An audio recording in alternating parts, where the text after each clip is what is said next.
धन्यवाद योगेश जी। सबसे पहले तो मैं पीजीडीएवी कॉलेज का धन्यवाद करना चाहूँगा। उन्होंने मुझे बुलाया और अपना विषय रखने का मुझे मौका दिया। आदरणीय प्रिंसिपल सर बड़ी अच्छी बात कह गए सर कि जो संस्कृत की जो महत्ता है वो हम बातें तो बहुत कर देते हैं मंच पे जा करके कि बहुत उपयोगी है, बट शायद उसके पीछे कारण क्या है उसके बारे में हमें जानकारी नहीं होती है। तो कोशिश मैं करूंगा कि इसका कुछ उत्तर मिले और क्या चीजें हैं।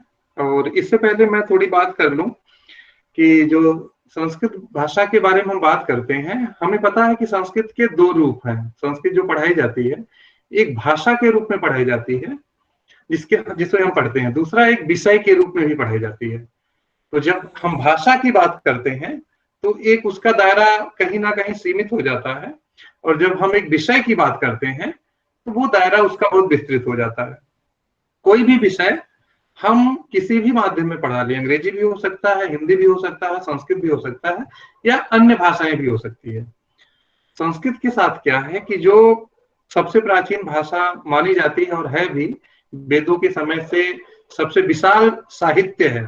हमें पता है सबको, साहित्य जो भी कुछ लिखा जाता है, जिस भी समय या जिस भी काल में लिखा जाता है, उस काल की सारी सामाजिक गतिविधियां जितनी होती है, चाहे वो वैज्ञानिक हो, तकनीकी हो, या समाज की कुछ समस्याएं हो, इन्वेंशन हो, सारी चीजें उसी भाषा में लिखी जाती हैं। जैसे आज की भाषा है, आज जो डोमिनेंट भाषा है अभी अंग्रेजी भाषा हो गई है भारत में भी, हालांकि हिंदी डोमिनेंट है लेकिन बहुत सारे जगह पे। तो हमारी आज की जो एडवांस है, मतलब जो इन्वेंशन है, जो आविष्कार है, जो वैज्ञानिक सारा चीजें हैं, वो कहीं ना कहीं उसकी जो डॉक्यूमेंटेशन हो रही है वो अंग्रेजी भाषा या हिंदी भाषा में हो रही है।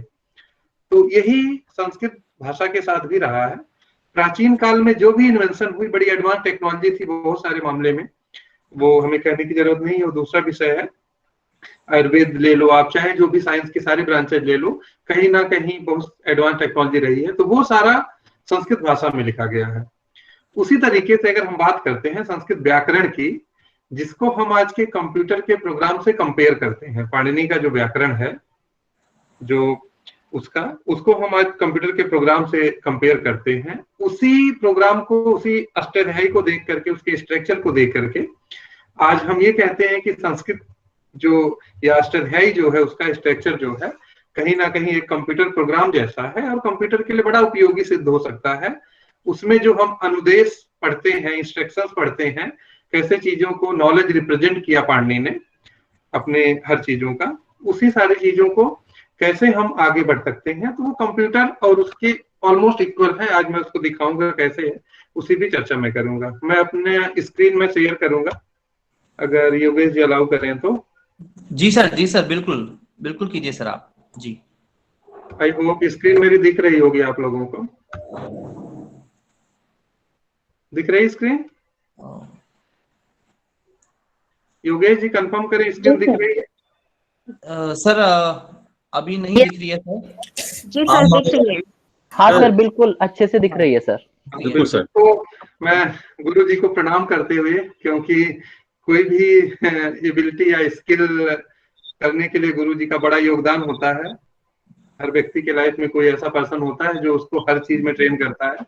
तो मैं भी आप लोगों की तरह संस्कृत का ही विद्यार्थी हूँ। मैंने एमए किया डीयू से ही संस्कृत में, और बाद में मैंने एमफिल पीएचडी जा करके इसी फील्ड में थोड़ा सा ऐड किया। तो आज जो भी कुछ है तो सर की ट्रेनिंग की वजह से है। तो बहुत ज्यादा चीजें मैं इसमें मैंने इंक्लूड नहीं किया है। पहले तो संस्कृत क्या है, कंप्यूटर के लिए क्यों संस्कृत जरूरी है, पाणिनि अष्टाध्यायी का संरचना क्या है, सूत्रों के प्रकार, और कैसे हम प्रोग्राम करते हैं, इन्हीं सारी बातों पर चर्चा करते हैं। अगर वर्तमान, जैसा कि अभी प्रिंसिपल सर ने भी बोला, वर्तमान संस्कृत की अगर हम चर्चा करें तो प्राचीन भाषाओं में से एक है जो वेस्टर्न मत है, लेकिन मैं मानता हूं कि सबसे प्राचीनतम भाषा है। स्पीकर की अगर हम बात करते हैं तो वही लोग बोलते हैं नॉर्मली जो इसका पठन पाठन करते हैं। प्रायः समाज में संस्कृत कम बोली जाती है, तो ना के बराबर है अगर ओवरऑल हम बात करते हैं। किसी राज्य की भी भाषा नहीं है, लेकिन अभी उत्तरांचल में रिसेंटली अडॉप्ट किया है, बट लगभग सभी स्टेट में बोली जाती है। उसके बाद दूसरा एक जो है शब्दावली, जो शब्दकोश जो है, लगभग सभी यूरोपियन भाषाओं में संस्कृत भाषा से शब्द गए हैं, क्योंकि प्राचीनतम भाषा है, तो इस भाषा के शब्द लगभग सभी यूरोपियन भाषाओं में यहाँ से गए हैं। और बहुत सारे जो हमारे लिटरेचर हैं वो सारी चीजें यहीं से लिए गए हैं। व्याकरण, सभी भाषाओं के लिए व्याकरण का भी एक स्रोत है संस्कृत भाषा। एक विशेष स्थिति ये है कि एक शास्त्रीय परंपरा की भाषा है।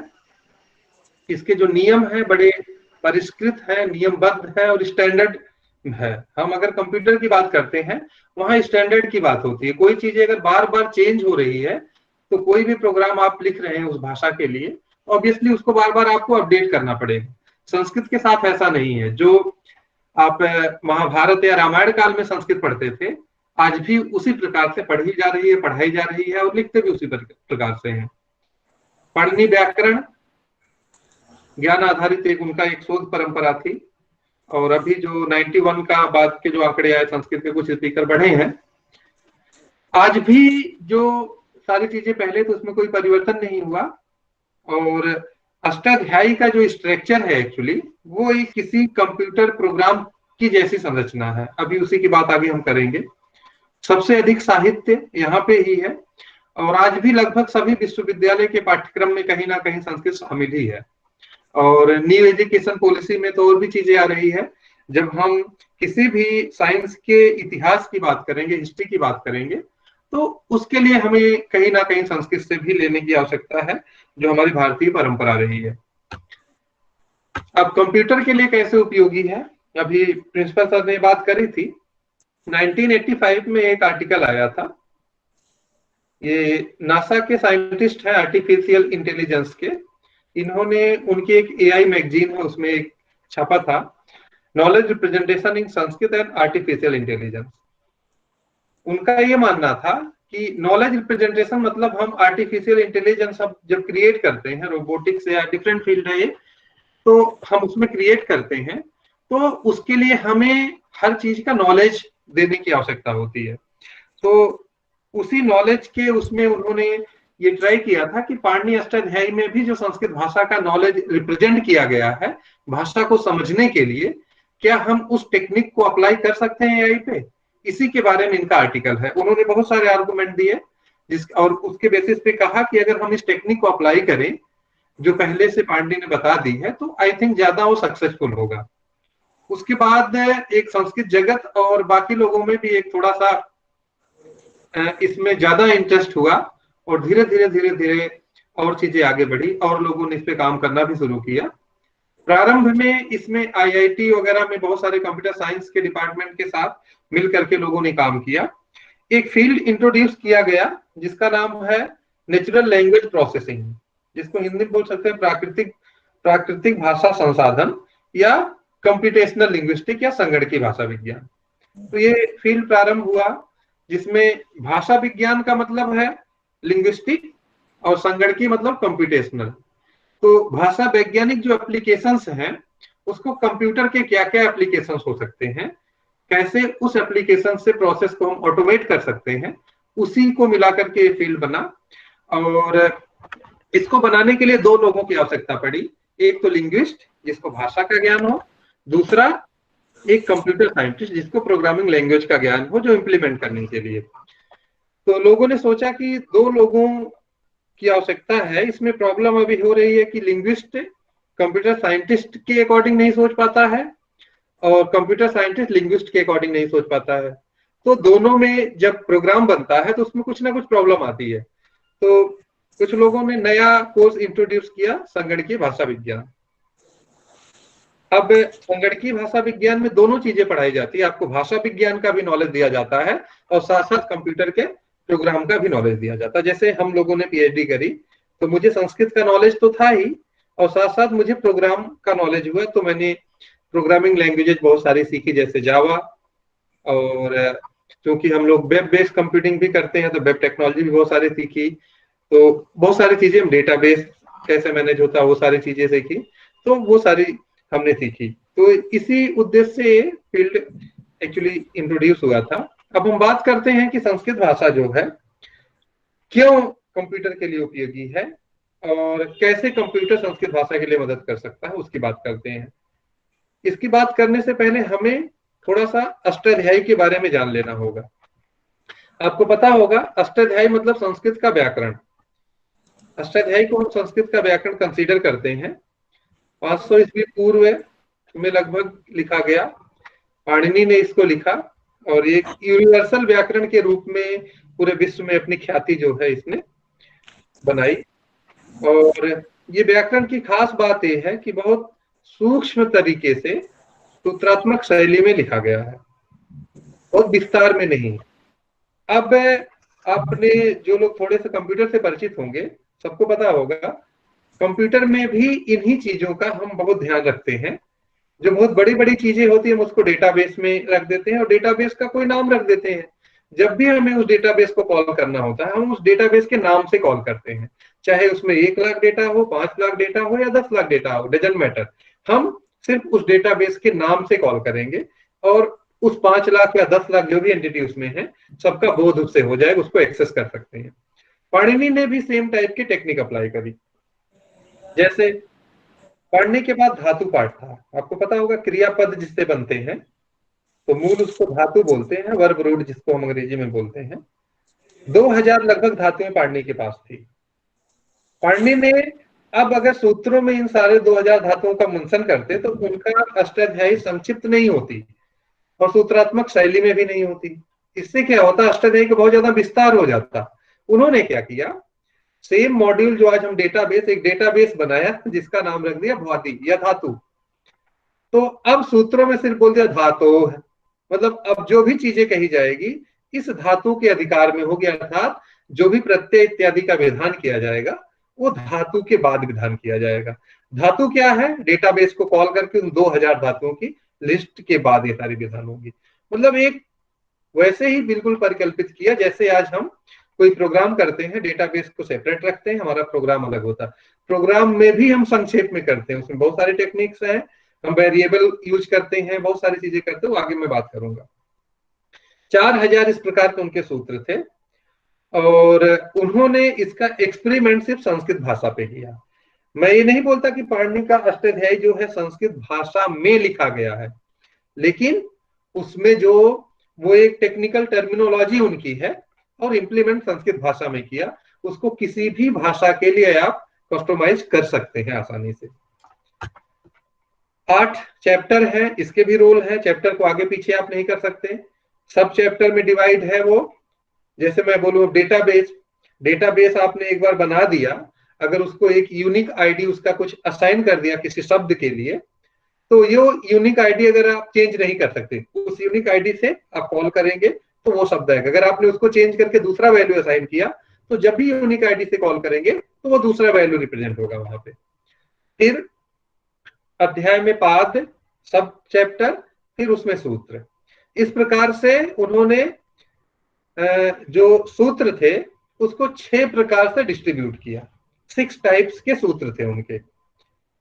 अब 6 प्रकार के सूत्र का क्या उद्देश्य था इनका, मैं आगे बात करूंगा। संज्ञा, परिभाषा, विधि, नियम, इसका क्या उद्देश्य था? इसका उद्देश्य ये था, पाणिनि ने जो व्याकरण लिखा वो टिपिकल या पूर्ण रूप से संस्कृत भाषा नहीं थी।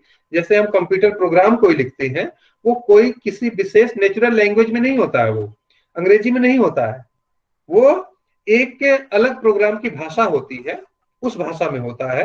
हाँ, इंस्ट्रक्शंस कुछ अंग्रेजी में होते हैं लेकिन एक विशिष्ट भाषा होती है, उसका एक ग्रामर अलग होता है, हमें उसमें लिखना पड़ता है। फिर कंपाइलर कंपाइल करके उसको कंप्यूटर रीडेबल उसको बनाता है, बाइनरी कोड में वो कन्वर्ट करता है। तो पाणिनि ने भी यही किया। पाणिनि के व्याकरण को समझने के लिए आपको पहले उस व्याकरण को समझने के लिए उन सूत्रों को समझना होगा। 6 प्रकार के जो सूत्र थे उसमें कंडीशनल स्टेटमेंट सिर्फ है, एक विधि सूत्र था वही था।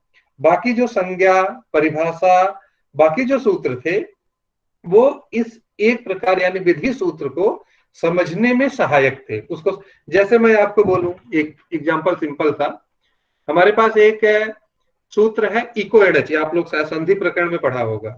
इको एनएच का अर्थ है इक के स्थान पे यण होगा, यही अर्थ है ना, कब? अच परे होने पर। अब समस्या ये है कि इसका अर्थ यही क्यों हुआ? अगर आप लोग इसको थोड़ा विस्तार से चर्चा करेंगे तो इसका अर्थ यही क्यों हुआ? इक के स्थान पे ही क्यों चेंज हुआ, यण के स्थान पे क्यों नहीं हुआ, या अच के स्थान पे क्यों नहीं हुआ। तो पाणिनि ने इसके लिए एक परिभाषा टाइप का सूत्र बनाया है कि षष्ठी स्थाने योगा। जिस पद में हमारे सूत्रों में उन्होंने बोला, पाणिनि अष्टाध्यायी जो अष्टाध्यायी है उसके सूत्रों में जिस भी पद में षष्ठी विभक्ति अगर होगी तो उसके स्थान पे कुछ परिवर्तन होगा। वैसे ही सप्तमी विभक्ति जहां पे होगी वो बाद वाली कंडीशन होगी, और प्रथमा विभक्ति जिसमें होगी वो परिवर्तन क्या होना है वो।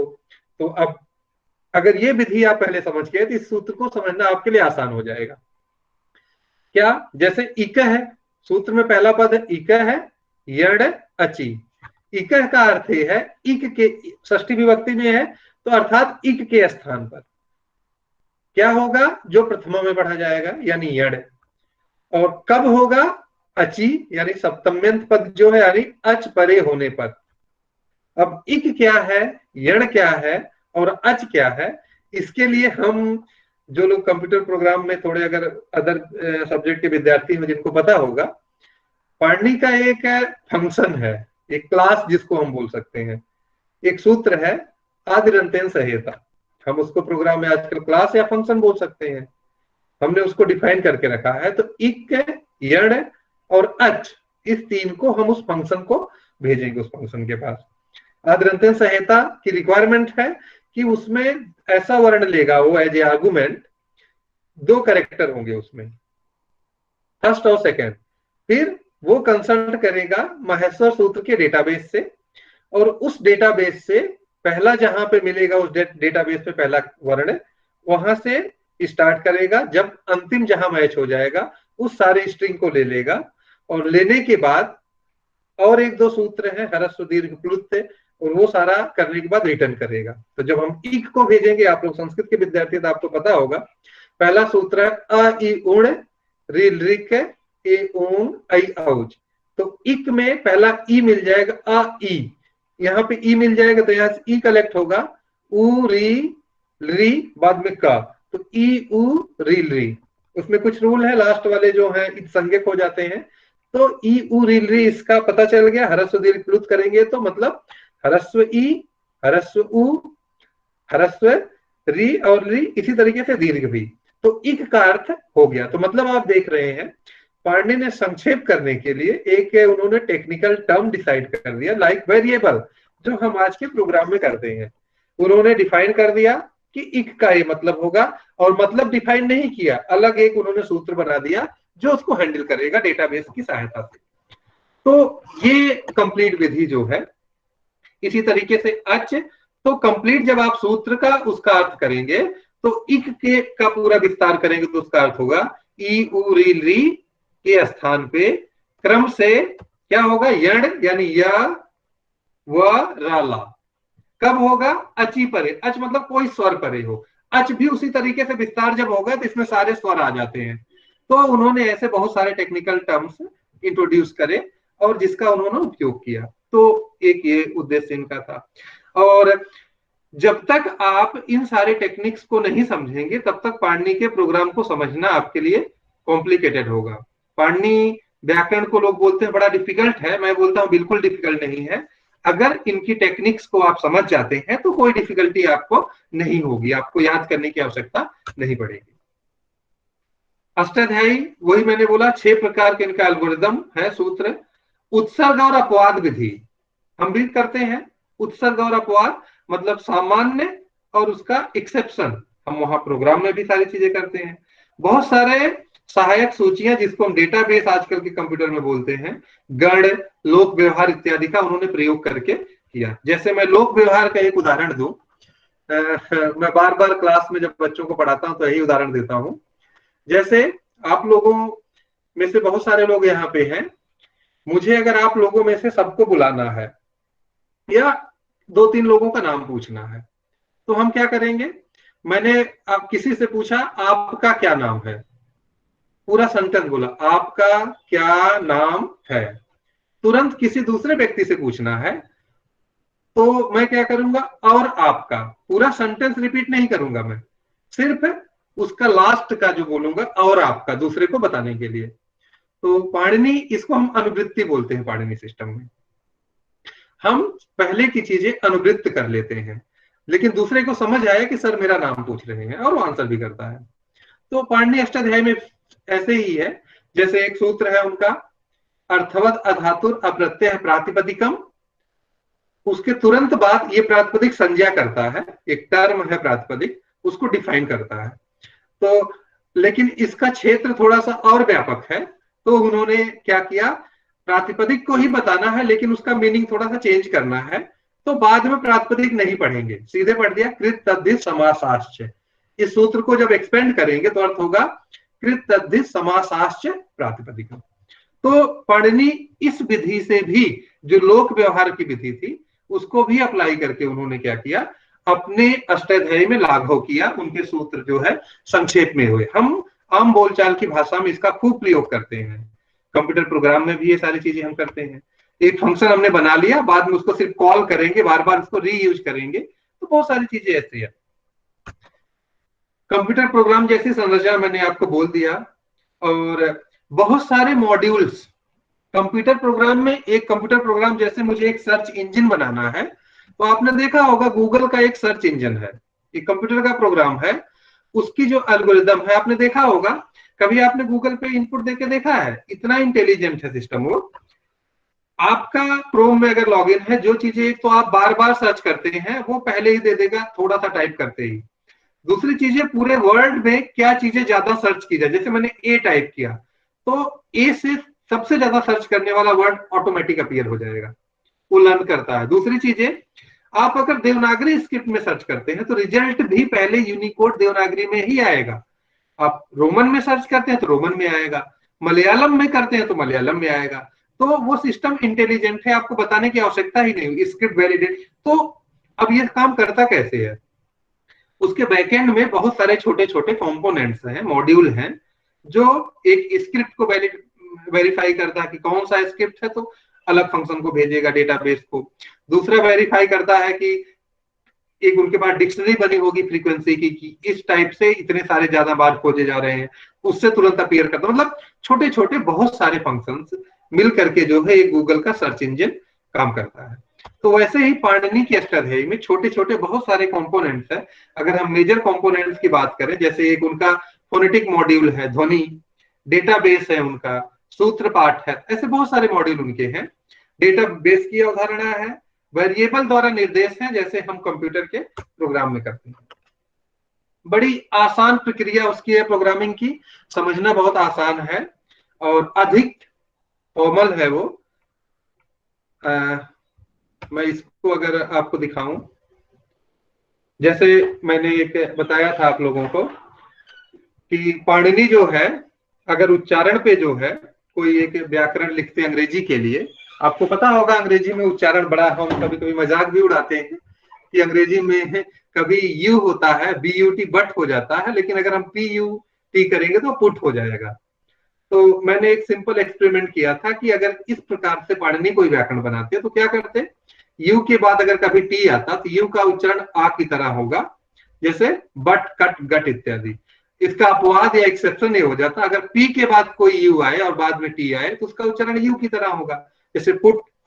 दूसरा अपवाद ये हो जाता, ओ के बाद अगर कोई यू आए बाद में टी हो, उसका यू का उच्चारण जो है, मतलब ओ का जो उच्चारण है आ की तरह होगा, जैसे आउट, शाउट, माउथ या डाउट। तो इस तरीके से कोई अगर यहाँ पे लिखता।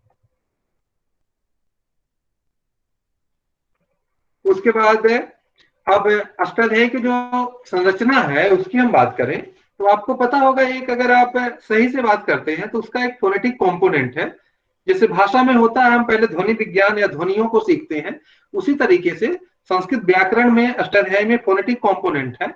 14 महेश्वर सूत्र है, नियम, डेटाबेस है, बहुत सारे धातु पाठ, गण पाठ, ये सारी चीजें हैं। रिपीट नहीं करते हैं पाणिनि, रीयूज करते हैं। हम प्रोग्राम में भी रिपीट नहीं करते हैं चीजों को, फंक्शन बना के, क्लास बना के उसको रीयूज करते हैं, बार बार उस फंक्शन को हम कॉल कर लेते हैं। और प्रोग्रामिंग में ये सारा डोमेन स्पेसिफिक लैंग्वेज का यूज करते हैं, तो प्रोग्राम में भी ऐसे ही होते हैं। बहुत सारे टेक्निकल वर्ड्स हैं, सूत्रों के प्रकार की बात मैंने अभी करी थी, संज्ञा, परिभाषा, विधि, नियम, अतिदेश और अधिकार। फंक्शंस वगैरह जो डिफाइन होते हैं, कोई क्लास डिफाइन होती है, वेरिएबल डिफाइन होता है, उसको हम संज्ञा बोलते हैं, जो कंप्यूटर प्रोग्राम में होता है। परिभाषा इंटरप्रिटेशन, मेटा रूल या एनोटेशन के लिए यूज होता है। विधि जो है कंडीशनल स्टेटमेंट है, जो हम प्रोग्राम में भी करते हैं कंप्यूटर प्रोग्रामिंग में, इफ या एल्स की कंडीशन जो होती है। नियम जो है रिस्ट्रिक्शन, स्कोपिंग हम करते हैं। अतिदेश एक्सटेंशन करते हैं, हम किसी को किसी जैसे बना देना। अधिकार हेडर, हम पैकेज या क्लास की बात करते हैं इसमें। और दूसरा है उत्सर्ग विधि और अपवाद विधि, जनरल एक्सेप्शन। हम प्रोग्राम में पहले एक्सेप्शन को हैंडल करते हैं, बाद में जनरल रूल की बात करते हैं। अब मैं अगर बात करूं तो सूत्रों को कंप्यूट कैसे करें, मैं एक नया ये शीट खोला, ये दिख रही है आप लोगों को? योगेश जी कंफर्म करें। जी सर दिख रही है। जी सर, जी सर, दिख रही है। मैंने अभी जो एक सूत्र आप लोगों को बोला था कि हम इसको कंप्यूट कैसे करेंगे, बड़ा आसान है। जैसे आपका कंप्यूटर अष्टाध्यायी में हम है, उसी फॉर्म में हम इसको कंप्यूट कर सकते हैं। कैसे? जैसे मैंने अभी बात कर दी थी, इस सूत्र को समझने के लिए हमें ये स्टेप अप्लाई करने पड़ते हैं। परिभाषा सूत्र को बुलाना होगा, आदरंतिम संहिता है, फिर रूल वगैरह रिटर्न करना होगा, इक एंड अच में क्या है अभी मैंने बात कर दी थी। फिर विधि आप अप्लाई करेंगे। विधि अप्लाई कैसे करेंगे आप? एकदम बिल्कुल स्टेटमेंट यही, अप्लाई विधि। मैं एक हिंदी में मैंने इसको लिखा हुआ है, अगर इसको हम एक कंप्यूटर प्रोग्राम की भाषा में सेम इसी तरीके से लिख दें तो ये प्रोग्राम रन हो जाएगा और ऑटोमेटिक चलने लगेगा। मैंने बोला अगर इक के बाद अच आए तो इक के स्थान पे एंड कर दो, अगर ऐसा नहीं है तो रिटर्न कर दो यह एंड संधि नहीं है। बिल्कुल स्ट्रिक्ट जैसे हम उसकी व्याख्या करते हैं वैसे हम कंप्यूटर प्रोग्राम में करते हैं। अब पाइथन या किसी भी लैंग्वेज में अगर प्रोग्राम करना है तो आप ये कर सकते हैं, प्रत्याहार के लिए एक डेटा सेट तैयार कर सकते हैं, एक फंक्शन लिख सकते हैं आदरंतिम संहिता जैसा, फिर विधि रूल अप्लाई करेंगे इक्विवेलेंस के लिए। If W1 ends with hic and W2 starts with ach, then replace hic with and, otherwise return and संधि। तो बड़ी ही मतलब इसकी आसान विधि है इसको प्रोग्राम करने के लिए। अभी मैं दिखाऊंगा कैसे प्रोग्राम करता है ये सारी चीजें, उसकी हम बात आगे करेंगे।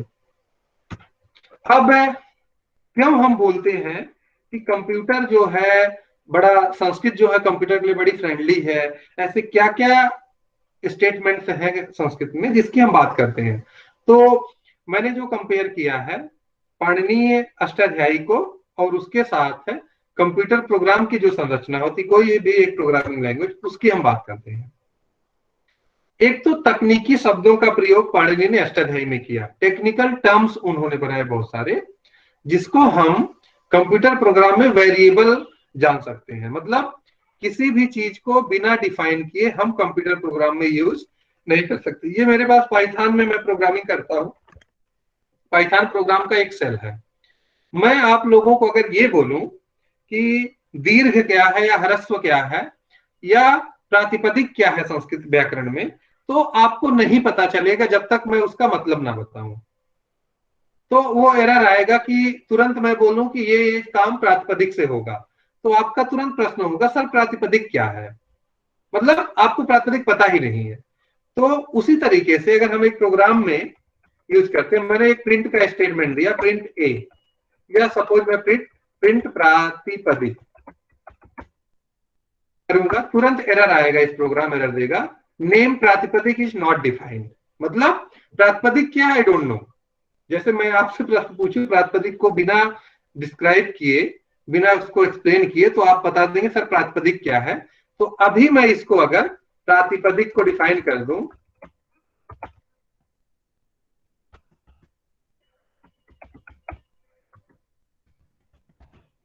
मैंने अगर ये डिफाइन कर दिया और अब मैं प्रिंट प्रातिपदिक करूं तो रिटर्न करेगा सार्थक अधातु अप्रत्यय।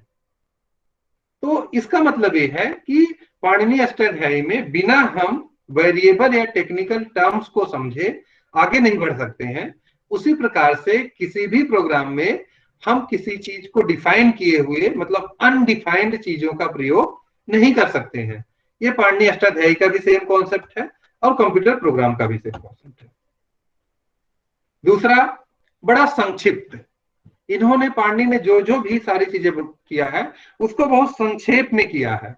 हम भी कंप्यूटर प्रोग्राम में इन सारी चीजों को देखते हैं कि हम चीजों को बड़े संक्षेप में करते हैं, इसीलिए वेरिएबल वगैरह का यूज करते हैं। हमें 1000 शब्दों की हमारी एक सूची है, उनसे कुछ काम करना है तो हम जस्ट ये कर दें, उसका कोई नाम दे दे, ABC कोई वगैरह वगैरह वगैरह, तो हम जब भी ए का प्रयोग करेंगे तो 1000 शब्द का पता चल जाएगा उससे। बहुत सारी संज्ञाएं उन्होंने बनाई, तो जो आजकल की प्रोग्रामिंग लैंग्वेज में। दूसरा है अधिकार की अवधारणा, कॉन्सेप्ट ऑफ हेडर। जैसे बहुत सारे हैं व्याकरण किए हुए, धातु, प्रत्यय, उपसर्ग, एक संज्ञा इत्यादि बहुत सारे हैं जिनकी आवश्यकता पड़ती है। आप लोगों ने देखा होगा अधिकार वही चीज है कि पाणिनि को बताया कि अब धातु के बाद जो विधि अप्लाई करेंगे वो धातु के बाद होगी, तो अब या तो इसको बार बार लिखते, इन्होंने अधिकार टाइप का सूत्र बता दिया कि धातु पढ़ दिया कि, और बता दिया कि अब यहां से लेकर के आगे इतने सूत्रों तक ये जो भी कुछ विधि अप्लाई होगी वो धातु के बाद होगी। हम यहाँ पे फंक्शन बना सकते हैं या क्लास बना सकते हैं, तो जो भी हमारा लोकल वेरिएबल या ग्लोब वेरिएबल होगा वो लोकली उसी फंक्शन या उसी क्लास में हम उसको यूज करेंगे। बाहर अगर यूज करेंगे तो वो वेरिएबल काम नहीं आएगा। तो ये कॉन्सेप्ट हमारे प्रोग्राम में भी है। उसके बाद पाणिनि ने बहुत सारे सूत्रों से पहले ही उन्होंने कर दिया है, प्रोग्राम में एक पैकेज या एक फंक्शन के रूप में इसको समझा जा सकता है। जैसे मैं अगर छोटा सा, आप लोग ये स्क्रीन दिख रही होगी, मैं एक पाइथन में प्रोग्राम बनाऊं, डेफ ए, मैं बोलूं INP, और इसको बोल दूं रिटर्न, सॉरी एक और लाइन मुझे लिखनी है, b इक्वल टू a, मैं बोलूं रिटर्न b, और इस फंक्शन को अगर मैं जैसे ही कॉल करूंगा प्रिंट a, और इसको मैं कुछ वैल्यू पास करूंगा तो ये प्रिंट करेगा। सॉरी ये सिंटैक्स एरर है, तो वो उसका जो होगा, जो फंक्शन का है वो वैल्यू हो उसको रिटर्न करेगा। सॉरी ये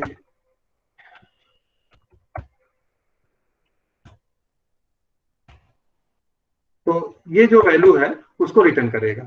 लेकिन अब मैं इस b को बाहर यूज नहीं कर सकता। मैं अगर यहाँ मैं बाहर प्रिंट b करूं तो अभी शायद यहाँ हो भी सकता है, तो ये बोलेगा b इज नॉट डिफाइंड। क्यों?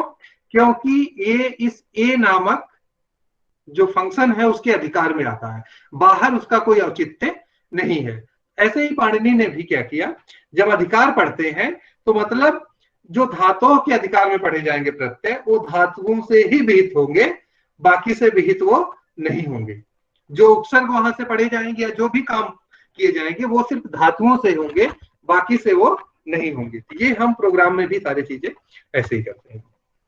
इंफॉर्मेशन इनकोडिंग, सूचना निरूपण, पाणिनि को पता था कि कैसे हम इसमें सूचनाओं को निरूपित करेंगे और इसका हम प्रयोग कर सकते थे। अब पता ही होगा, बहुत बड़ी बड़ी जो सूत्रों की विशाल सूचनाओं को एक छोटे से, उनकी एक शैली थी जिसमें निरूपित करते थे, उसमें उन्होंने छोटे छोटे टेक्निकल टर्म्स लिए, उसको रिप्रेजेंट करने का तरीका, कैसे चीजों को मैनिपुलेट करना है, डेटाबेस बनाया, सारी चीजें। आज कंप्यूटर प्रोग्राम में भी हम एल्गोरिथम की बात अगर करते हैं, एक प्रॉब्लम को सॉर्ट आउट करने के लिए अलग अलग मेथड्स हो सकते हैं, लेकिन उसमें सारे मेथड सटीक हों वो आवश्यक नहीं है। तो पाणिनि ने इसका बड़ा ध्यान रखा। बड़े बड़े डेटा को प्रोसेस करने के लिए हम टेक्निक्स अप्लाई करते हैं, डेटाबेस को में रखते हैं, अलग तरीके से रखते हैं उसको, हम फिर कभी असेंडिंग ऑर्डर में उसको यूज करते हैं, कभी डिसेंडिंग, मतलब अलग अलग तरीके से उसको हम यूज कर लेते हैं। उसके बाद दूसरा सबसे बड़ा ये प्रमाण है उनको समझने की पद्धति, जो पाणिनि सूत्रों को समझाने के लिए उन्होंने स्टार्टिंग में प्रयास किया, वो सबसे महत्वपूर्ण है। षड्भिद सूत्रों का विभाग यही आधार है कि इसीलिए उन्होंने किया। कंप्यूटर की भाषाओं में भी आजकल यही होता है, जैसे जावा में मेथड, पाइथन में फंक्शन, और अलग अलग भाषाओं में हम उसको प्रयोग करते हैं। HTML अगर आप लोगों को पता होगा, स्क्रिप्टिंग लैंग्वेज है, उसमें एक CSS जब इंट्रोड्यूस किया गया तो आपके सारे CSS फाइल में जो भी सारी चीजें लिखी होगी, आप हजारों या लाखों वेब पेज पे उस CSS को यूज कर सकते हो, आपका पेज वैसे अपीयर होगा। पाणिनि ने एक फंक्शन वैसे बना दिया और उसको कहीं भी आप उसको यूज करो, आदरंत्यन सहायता वगैरह। डेटाबेस की अवधारणा, कॉन्सेप्ट ऑफ डेटाबेस, मैंने बोला बहुत सारी चीजों का डेटाबेस है। उन्होंने स्ट्रक्चर्ड बिना संरचना वाला डेटाबेस पाणिनि ने नहीं बनाया, बल्कि संरचना वाला डेटाबेस बनाया। आपने देखा होगा जो उन्होंने सूचनाएं रखी है धातु पाठ में, अगर आप उसके ऑर्डर को चेंज कर देंगे तो बहुत सारे सूत्र इंप्लीमेंट नहीं होंगे, क्योंकि वो बोला उन्होंने एक कोई धातु पढ़ करके यहां से लेकर के 10 धातुएं कंटिन्यू जो है उदात्तेत होंगी या ऐसी ऐसी होंगी, उनसे ये काम होंगे। अगर उसका आप सीक्वेंस चेंज करेंगे तो नहीं होगा। तो मतलब जो यूनिक आईडी वगैरह हम डेटाबेस में यूज करते हैं वहां पे भी यही है। अनुवृत्ति, अनुवृत्ति वाला जो कॉन्सेप्ट है हमारे प्रोग्राम में भी ये सारी चीजें हम करते हैं। हम दोबारा उसको रिपीट नहीं करते हैं बल्कि उसको कॉल कर लेते हैं, उस फंक्शन वगैरह को पुनर्प्रयोग करना कंप्यूटर, जैसे मैं अभी दिखाऊंगा कैसे हम कर सकते हैं। डोमेन स्पेसिफिक लैंग्वेज हम यूज करते हैं, प्रोग्राम में भी यूज करते हैं, क्योंकि उसका एक सिंटेक्स बिल्कुल अलग होता है। उस भाषा को, किसी प्रोग्राम को समझने के लिए आपको पहले उस सिंटेक्स से परिचित होना होगा, उसके बाद ही समझ पाएंगे। जैसे कंप्यूटर प्रोग्राम को समझने के लिए कंपाइलर मदद लेता है, कंपाइलर उसको कंपाइल करके कंप्यूटर रीडेबल बनाता है। उसी प्रकार से पाणिनि सूत्रों को भी समझने के लिए हमें सामान्य अवधारणाओं से उससे पहले परिचित होना होगा।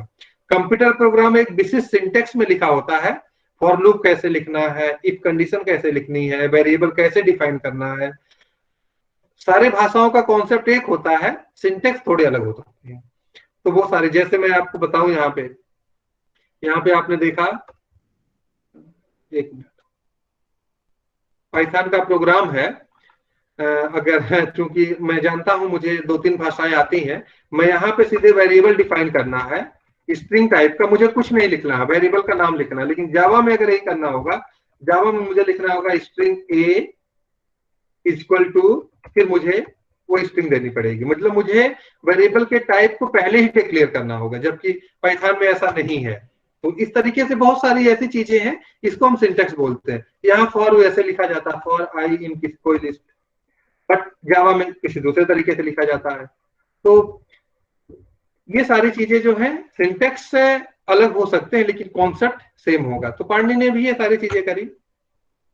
बहुत सारे मल्टी मॉड्यूल का प्रयोग किया, उनके पास छोटे छोटे बहुत सारे मॉड्यूल हैं। परिभाषा सूत्रों का मॉड्यूल अलग है, सुबंत को हैंडल करने का मॉड्यूल अलग है, संधि को हैंडल करने का मॉड्यूल अलग है। तो कंप्यूटर प्रोग्राम में भी हम बहुत सारे मॉड्यूल का प्रयोग करते हैं। जैसे मैं एक सामान्य तरीके से बोलूं कि पाणिनि का जो एक मॉड्यूल है, ये फोनेटिक कंपोनेंट है, नियम डेटाबेस है, कोर्स है, इत्यादि है।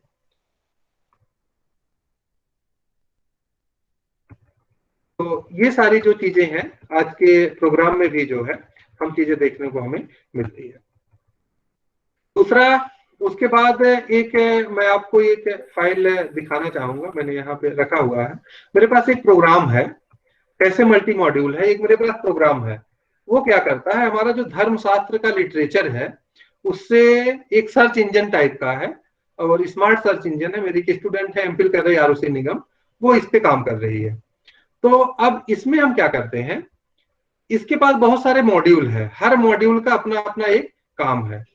वो अलग अलग तरीके से इंफॉर्मेशन जनरेट करता है। जैसे एक वेब बेस्ड सिस्टम है, अभी मैं आपको दिखाऊंगा इसका। तो उसमें एक करता है app.manu है एक मॉड्यूल, इसका अलग फंक्शन है। यूजर इंटरफेस है, उसका अलग फंक्शन है। manu txt है, उसका अलग काम है। manu main है, अलग काम है।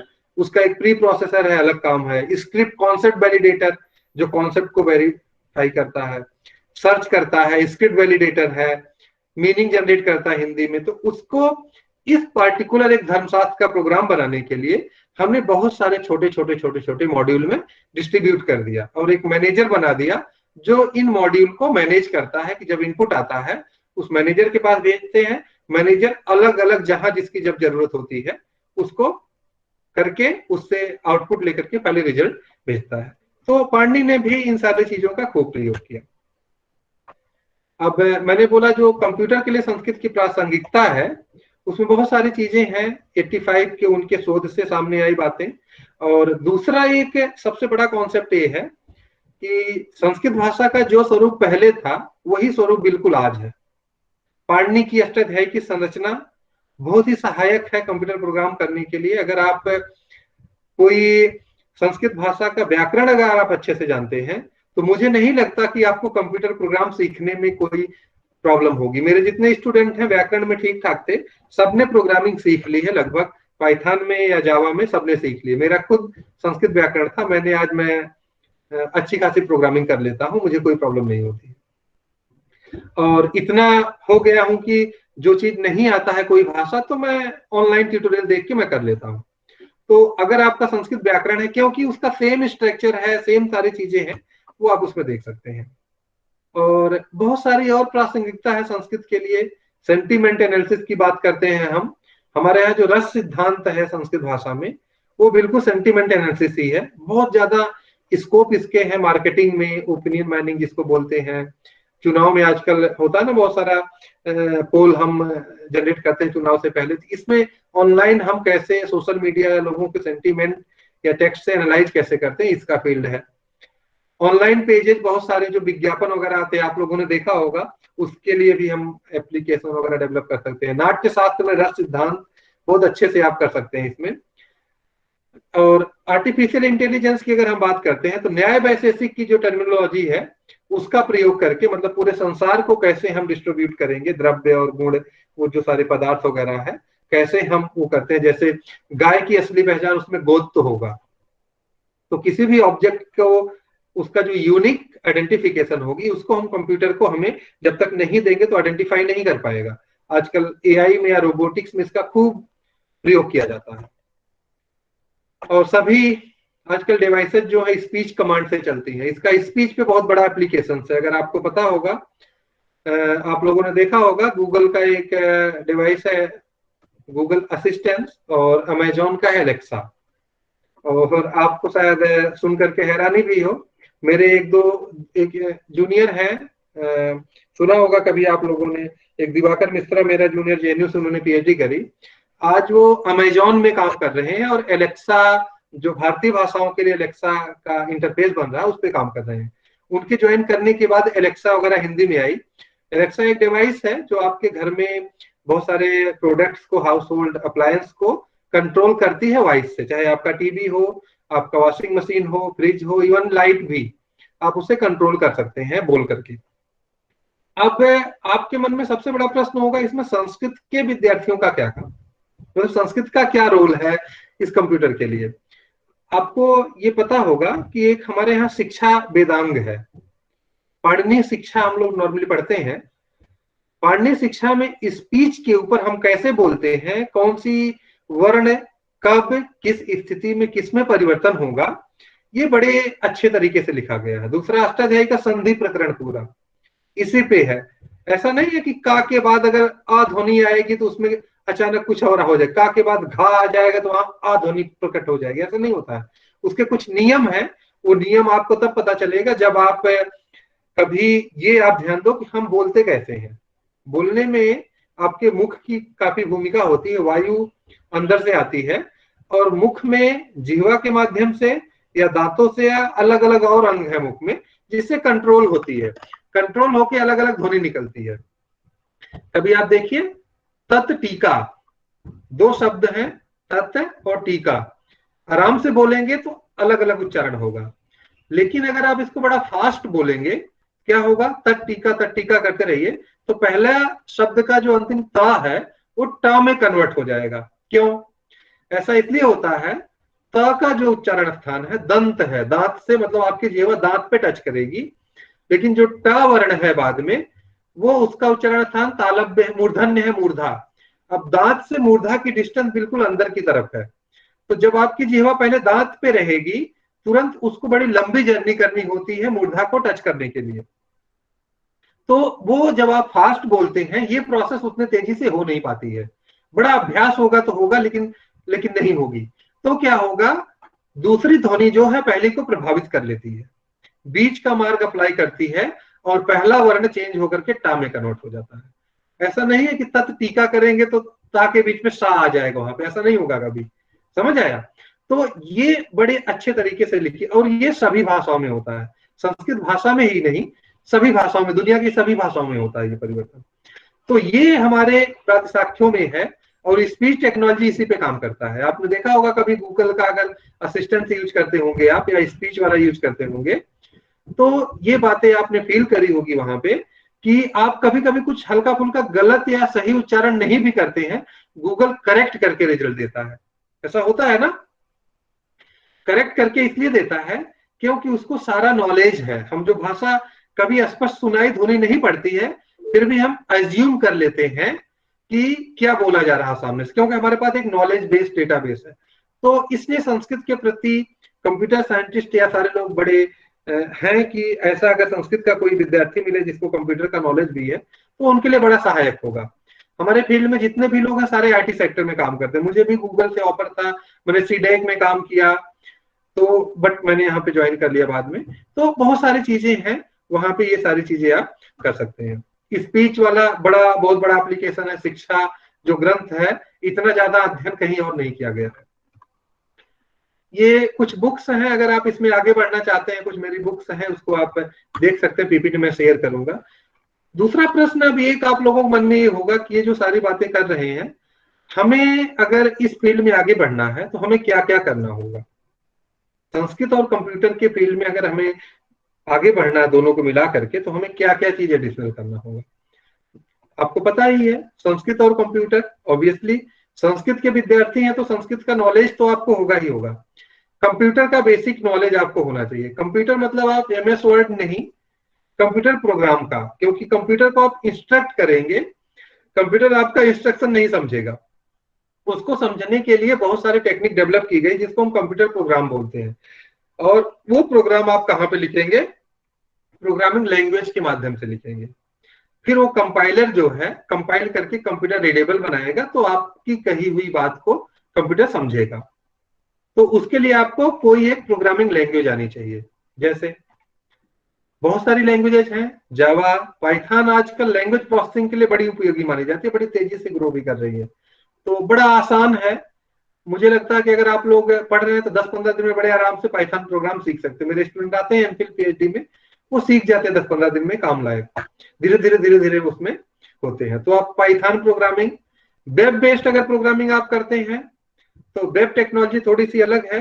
HTML पेज होता है तो HTML आना चाहिए।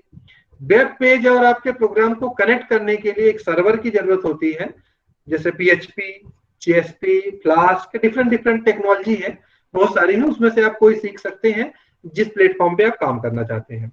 तो एक कोई प्रोग्रामिंग लैंग्वेज, दूसरा एक वेब टेक्नोलॉजी और एक कोई वेब सर्वर। साथ साथ डेटाबेस का भी हम यूज करते हैं, सीखना आसान है। कोई एक डेटाबेस, कैसे डेटाबेस यूज करते हैं, बड़ा आसान है, थोड़ा आप प्रोग्राम का कॉन्सेप्ट होगा। तो ये सारी चीजें अगर आप थोड़ी सी मेहनत करते हैं 1-2 महीने में बड़े अच्छे से कर सकते हैं। फिर आप मोबाइल ऐप भी बना सकते हैं, वेब ऐप भी बना सकते हैं और कंप्यूटर प्रोग्राम भी कर सकते हैं। और ये सारी चीजें आप इसके थ्रू जा सकते हैं। अभी हम लोग जो यूज करते हैं, हम अभी पाइथन यूज करते हैं, HTML वगैरह जावा में इजीली कन्वर्ट कर सकते हैं। MySQL डेटाबेस यूज करते हैं कनेक्टिव, और होस्ट के लिए हम पाइथन सर्वर वगैरह यूज करते हैं, अपैची। कुछ है, ये एक बुक है इंपॉर्टेंट, इसको आप लोग देख सकते हैं, BA में जो कोर्स लगे उसके लिए भी, और एक 2 बुक है और इसको कर सकते हैं, अमेजन पे भी उपलब्ध है। मैं अपनी बात खत्म करने से पहले मैं थोड़ा सा डेमोस्ट्रेट करूंगा कि हमने कुछ सिस्टम बनाए हुए हैं। एक हमारी वेबसाइट है, इसमें बहुत सारे हमने सिस्टम बनाए हुए हैं। ये मैंने किसी प्रोग्रामर की मदद नहीं ली है, बल्कि मैंने खुद ही बनाया हुआ है। जैसे सनद्यंत का प्रयोग एक मेरा स्टूडेंट एक भूपेंद्र कुमार जी, डॉक्टर भूपेंद्र, अभी KMC में पढ़ा रहे हैं आपके संस्कृत विभाग में, उन्होंने बनाया है ये। अब इसमें कोई भी अगर आप कोई भी शब्द लेंगे, जैसे आप सनद्यंत का प्रयोग है जो आजकल प्रयोग कम होता है, नॉर्मली हम कम प्रयोग करते हैं, तो उसका कंप्लीट क्या क्या प्रत्यय है, कैसे है, वो सारी चीज सूचनाएं जनरेट करके दे। जैसे आप देखिए बुभूषति, बुभूस भू धातु से बना है, सन प्रत्यय लग करके, लट लकार प्रथम पुरुष एक वचन का रूप है। तो ऐसे कोई भी आप देंगे, एक रूल बेस है, आप ये देख सकते हैं। संस्कृत के लिए संधि के लिए एक सिस्टम है जो आप लोगों लर्न कर सकते हैं। एक हमारी स्टूडेंट है संजू, अभी एमफिल उसका होने वाला है।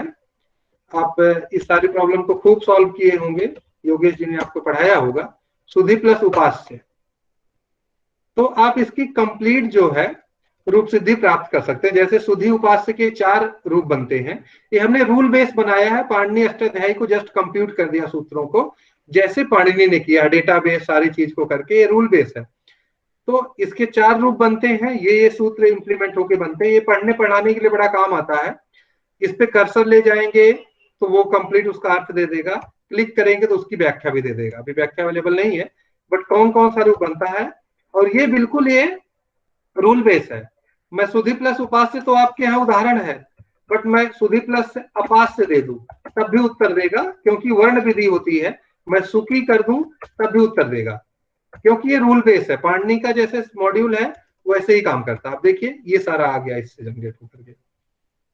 दूसरा और भी एक दो मॉड्यूल है, डेटाबेस वगैरह बहुत सारे इसमें है। सांख्य योग का एक है, और शब्द रूप है, क्रिया रूप है, धातुओं का रूप सीखने के लिए बड़ा आसान है। जैसे आप भवति दीजिए, एक स्टूडेंट है विवेक, उन्होंने कंप्लीट कर लिया, उनका पीएचडी हो गया है। तो ये भौतिकगण के कंप्लीट रूपमाला कैसे बना है वो सारा इंफॉर्मेशन यहाँ पे दे देंगे। और दूसरा बहुत सारे टेक्स्ट हैं जहाँ पे चीजों को आप सर्च कर सकते हैं। आपके एलओसीएफ का कंप्लीट टेक्स्ट आपको यहाँ पे उपलब्ध होगा। रघुवंशम के सारे श्लोक वगैरह भी हम लोग उसको डिजिटाइज कर चुके हैं, ये उपलब्ध होगा। बाद में हम हिंदी मीनिंग वगैरह से भी इसको उपलब्ध कराएंगे। और एक धर्मशास्त्री खोज अभी नहीं चलेगा, मैंने प्रोग्राम में थोड़ा एडिट कर दिया इसको अभी, क्योंकि अभी चल रहा है।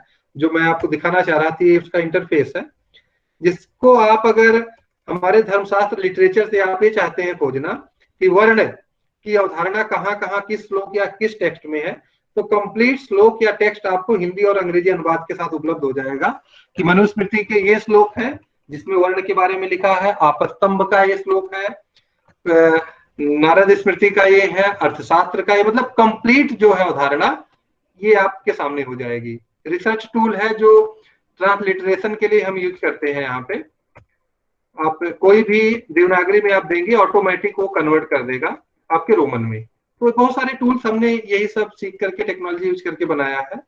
तो मेरा फाइनली मैं यही आप लोगों को कहना चाहूंगा, संस्कृत भाषा जो है उसको अगर आप टेक्नोलॉजी सीखते हैं, बिल्कुल सिमिलर है कंप्यूटर प्रोग्राम से। कंप्यूटर प्रोग्राम की अपनी एक भाषा है और पाणिनि की अपनी एक भाषा है, दोनों में बहुत सारी सिमिलरिटी है, बट दोनों का लॉजिक और उसको way of presentation, way of representation बिल्कुल सेम है, जिसकी मदद से आप कोई भी कंप्यूटर प्रोग्राम अपने बड़े आसानी से आप सीख सकते हैं। इसी के साथ मैं अपनी बात को विराम देता हूँ। बहुत बहुत धन्यवाद। धन्यवाद सर, बहुत बहुत धन्यवाद आपका। आपने बड़े ही सरल तरीके से और उदाहरण दे देकर आपने हमें बहुत अच्छा लाभान्वित किया है। सभी छात्र लाभान्वित हुए हैं। मैं छात्रों के लिए बताना चाहता हूं कि बच्चों, पाणिनि अष्टाध्यायी में 14 माहेश्वर सूत्र होते हैं जिनकी सर ने यहाँ बात की थी। आप सभी ने कुछ पढ़े हुए हैं, कुछ नए छात्र भी हैं यहाँ पर जो कि अभी प्रथम वर्ष में आए हैं, उन्होंने अभी ये सभी चीजें नहीं पढ़ी हैं। अभी हमारे यहाँ संस्कृत ऑनर्स द्वितीय वर्ष में ही चल रहा है, तो उन्होंने कुछ पढ़ा है। यहाँ कुछ छात्र जानते हैं इन सभी चीजों को, वो सभी लाभान्वित हुए हैं, और जो नहीं जानते उन्हें भी प्रेरणा मिली है कि वो संस्कृत पढ़ें और संस्कृत सीखें, और संस्कृत के द्वारा जो कंप्यूटर के द्वारा जो प्रोग्रामिंग की जाती है, उस प्रोग्रामिंग को सीखने के लिए संस्कृत भाषा बहुत ज्यादा सहायक होगी उन सभी के लिए। तो ऐसे सभी छात्र संस्कृत और अधिक पढ़ने के लिए और अधिक सीखने के लिए प्रेरणा उन्हें मिलेगी। और मैं एक बार उन जो पाणिनि की जो 14 माहेश्वर सूत्र हैं उनका एक बार यहाँ उच्चारण करना चाहूंगा। आई उन रील रिक ए ओंग ऐ औच हय वरट लन यम गणनम झभय घड़धश जब गड़दस ख फ छ ठ थ च ट तव कपय छ ससर हल। ये 14 माहेश्वर सूत्र हैं जिनके द्वारा ये सर ने जितनी भी बातें की हैं विस्तृत रूप में आप सभी को जो समझाया है, ये सब इन्हीं का सब बनाया हुआ है। ये 14 जो माहेश्वर सूत्र हैं, इन 14 माहेश्वर सूत्रों की जो 4000 जो सूत्र बने हुए हैं, और जो सर ने यहाँ आयुन या यहाँ इको यणची आदिरंतिन संहिता इत्यादि जितने भी सूत्रों के द्वारा उदाहरण से हमें समझाने का प्रयास किया है, वो बहुत ही हम लाभान्वित तो हैं। सर का बहुत बहुत धन्यवाद और बहुत बहुत आभार। और पाणिनि की एक और सबसे बड़ी विशेषता सर ने बताई, रिपीटेशन नहीं है। पाणिनि की जो अष्टाध्यायी है उसमें रिपीटेशन नहीं है। तो इस प्रकार से सभी छात्र हम लाभान्वित है। मैं सभी से एक और निवेदन करना चाहूंगा कि आप सभी के मैसेज बॉक्स में एक फीडबैक फॉर्म आया है, उसको कृपया करके आप सभी भरें, ताकि हमें आपका फीडबैक मिल सके और इस प्रकार के प्रोग्राम हम आगे भी करवा सके। आप सभी का क्या मत है और क्या आपके विचार हैं उसके बारे में हमें जानकारी प्राप्त हो सके। तो आप सभी के पास में फीडबैक फॉर्म गया हुआ है। अब मैं आप सभी से कुछ प्रश्न आमंत्रित करता हूं। आप में से जो जो छात्र प्रश्न पूछना चाहते हैं वो कृपया करके अपना जो यहाँ ऑप्शन है हाथ उठाने का, हैंड राइज करने का, वो आप इसके द्वारा हाथ उठा सकते हैं और एक एक करके मैं आप सभी से प्रश्न आमंत्रित करता हूं। सबसे पहले चित्रा शर्मा ने हाथ खड़ा किया है। बाकी जो और छात्र हैं वो भी मतलब यहाँ इस ऑप्शन है, इस ऑप्शन को क्लिक करें तो मैं आगे आप सभी छात्रों का नाम लूंगा। सबसे पहले चित्रा शर्मा, आप प्रश्न करें। चित्रा।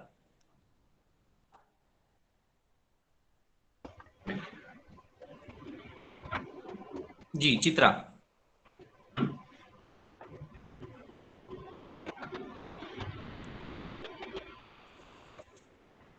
चित्रा आवाज आ रही है? लग रहा है चित्रा की आवाज हमें नहीं आ रही है। जब तक वो अपना सिस्टम ठीक करती है। आकाश गुप्ता। आकाश गुप्ता।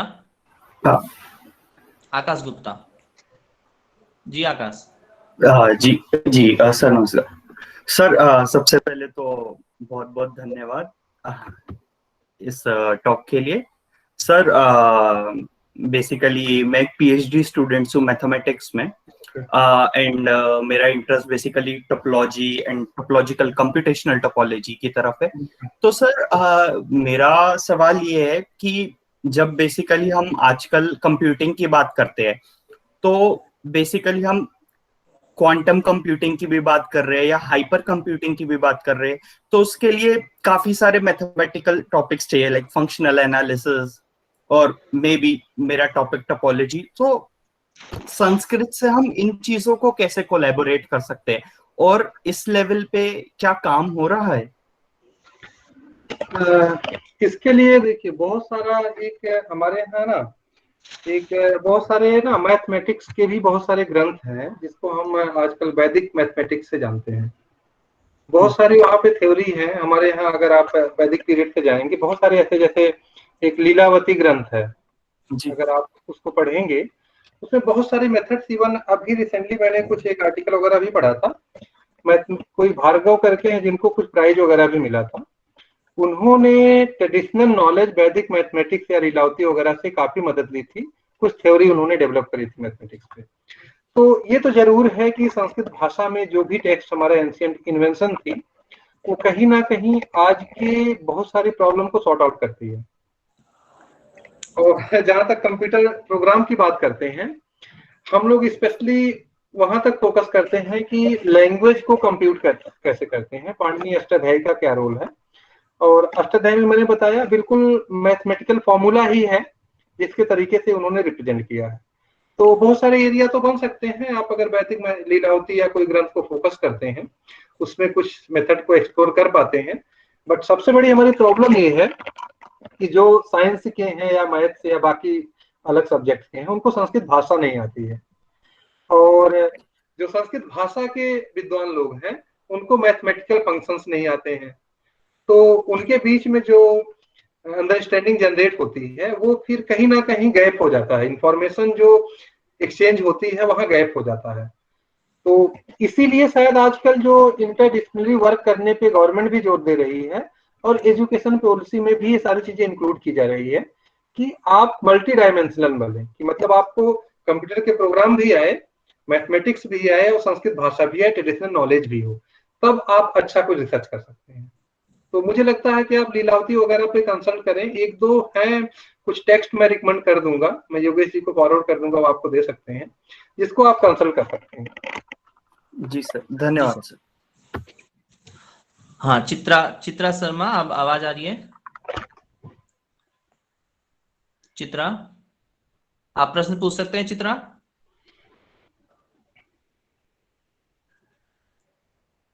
सिद्धार्थ दुबे। सिद्धार्थ जी दुबे सर। जी, आप पूछिए, प्रश्न पूछिए। सर मैं ये कह रहा था जैसे जावा और सीक्वल के बारे में हम ये जानते हैं कि बेसिकली बिलिंग सॉफ्टवेयर और इत्यादि प्रकार के सॉफ्टवेयर के लिए यूज किया जाता है।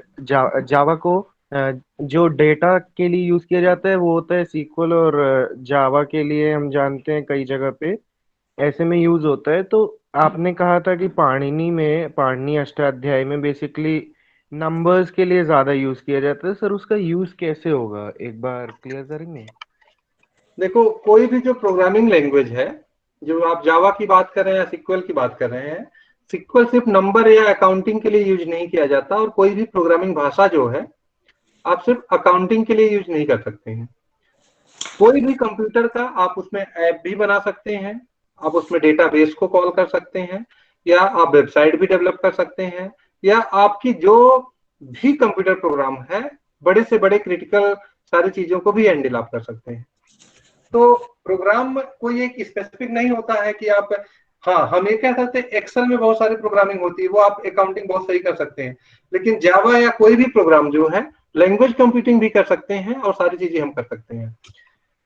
अब चूंकि आप SQL की बात कर रहे हैं, वो एक डेटाबेस है, उसमें आप नंबर रखेंगे तो मैथमेटिकल फंक्शन काम करेगा, स्टूडेंट की इंफॉर्मेशन रखेंगे तो उसका स्टूडेंट का डेटाबेस होगा, आप कोई अगर कंटेंट रखना चाह रहे हैं तो आपके लर्निंग टूल्स हो जाएगा, मैं वहां पे कोई एक अपना डेटाबेस रखना चाह रहा हूं, वो मेरे लिए अलग डेटाबेस हो जाएगा। तो ऐसा नहीं है। और दूसरी जहां अष्टाध्यायी की बात है, अष्टाध्यायी में जो अष्टाध्यायी एक प्रकार का, आप उसको प्रोग्राम से कंपेयर करिए, उसका जो कहने का तरीका है, आद्रंतेन संहिता, आद्रंतेन संहिता को कैसे समझना है, ऐसे ही हम वहां पे भी बोलते हैं कंप्यूटर प्रोग्राम में भी और अष्टाध्यायी में भी। इको एड एच उसको कंप्यूट किया गया है, उसको समझने के लिए आपको, जैसे मैं बोलूं यहाँ पे इट कम्स आफ्टर अच या जो भी ऐसा कुछ दूं, तो एक प्रोग्राम को समझने का एक सिंटेक्स है, तो पाणिनि अष्टाध्यायी का एक सिंटेक्स है, उसमें आप कर सकते हैं, और उस सिंटेक्स के बेसिस पे आप कोई भी प्रोग्राम सीख सकते हैं, कोई भी लैंग्वेज सीख सकते हैं, चाहे वो जावा हो, चाहे वो पाइथन हो, चाहे सी हो, C++ हो, या कोई भी लैंग्वेज हो। सबका सिंटेक्स थोड़ा सा अलग होगा, लेकिन बेसिक कॉन्सेप्ट सबका एक ही होगा। जी सर।